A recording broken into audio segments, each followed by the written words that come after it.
ಇವತ್ತು ಅಧಿವೇಶನ ಇಷ್ಟು ದೊಡ್ಡ 15 ಇರೋದ್ರಿಂದ ಮುಂದಿನ ಇನ್ನೊಂದು ವಾರ ವಿಸ್ತರಣೆ ಮಾಡಬೇಕು ಅಂತಾನು ಕೂಡ ನಮ್ಮ ಆಗ್ರಹ BSc ಮೀಟಿಂಗ್ ಅಲ್ಲಿ ಅದನ್ನು ಕೂಡ ನಾವು ಕೇಳೋರಿದ್ದೀವಿ. ಅದ್ರ ಜೊತೆಗೆ ಇವತ್ತು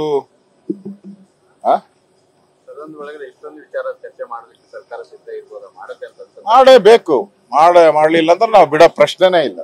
ಯಾಕಂದ್ರೆ ನಾವು ಒಂದ್ ವೀಕ್ ಎಕ್ಸ್ಟ್ರಾ ನಾವು ಕೇಳ್ತಾ ಇದ್ರಿ, 1 ವೀಕ್ ಎಕ್ಸ್ಟ್ರಾ ಎಕ್ಸ್ಟೆಂಡ್ ಮಾಡಿ ಅಂತ ಕೇಳ್ತಾ ಇದ್ವಿ. ಇಷ್ಟು ಚರ್ಚೆ ಮಾಡಬೇಕು. ವಿರೋಧ ಪಕ್ಷಕ್ಕೆ ಕಾನೂನಾತ್ಮಕವಾಗಿ ನಮ್ಗೆ ಅವಕಾಶ ಇದೆ.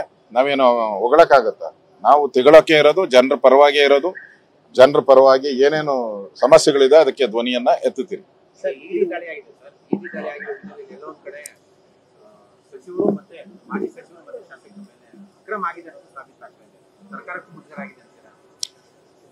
ಸರ್ಕಾರ ಇದರಲ್ಲಿ ನೇರವಾಗಿ ಭಾಗಿಯಾಗಿದೆ. ಮಂತ್ರಿ ನಾನು ಹೇಳಿದ್ನಲ್ಲ 20% ಅವ್ನು ತಗೊಂಡಿರೋದು, 80% ಸರ್ಕಾರನೇ ನುಂಗಿರೋ ಅಂತದ್ದು. ಈಗ ಆಡಿಯೋ ಕೂಡ ಬಿಡುಗಡೆ ಆಗಿದೆ.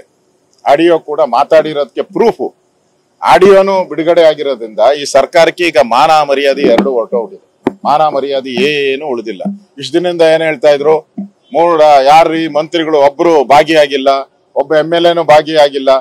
ಆಗಿಲ್ಲ ಅಂದ್ರೆ ಯಾಕೆ ರೈಡ್ ಆಯ್ತು ಈಗ ಯಾಕಂದ್ರೆ ನಿಮ್ಗೂ ಗೊತ್ತಿದೆ, ಕಾನೂನು ಪ್ರಕಾರ 3 ಕೋಟಿ ಮೇಲೆ ಹೆಚ್ಚಿಗೆ ಅವ್ಯವಹಾರ ಆದ್ರೆ ಸುಮೋಟೋ CBIಗೆ ಹೋಗ್ತದೆ.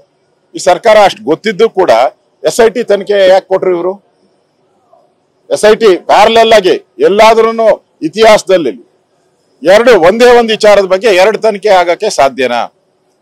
ಅಂದ್ರೆ ಜನರ ಮನಸ್ಸನ್ನ ಡೈವರ್ಟ್ ಮಾಡಿ SIT ಅಲ್ಲಿ ಅವ್ರಿಗೆ ಕ್ಲೀನ್ ಚಿಟ್ ಕೊಡಕ್ಕೋಸ್ಕರ ಮಾಡ್ಬಿಟ್ಟು CBI ತಪ್ಪು ಮಾಡಿದೆ ಅಂತ ಹೇಳಿ ಆಪಾದನೆ ಮಾಡಕ್ಕೋಸ್ಕರ ಮಾಡ್ತಾ ಇದ್ದಾರೆ. ಇದು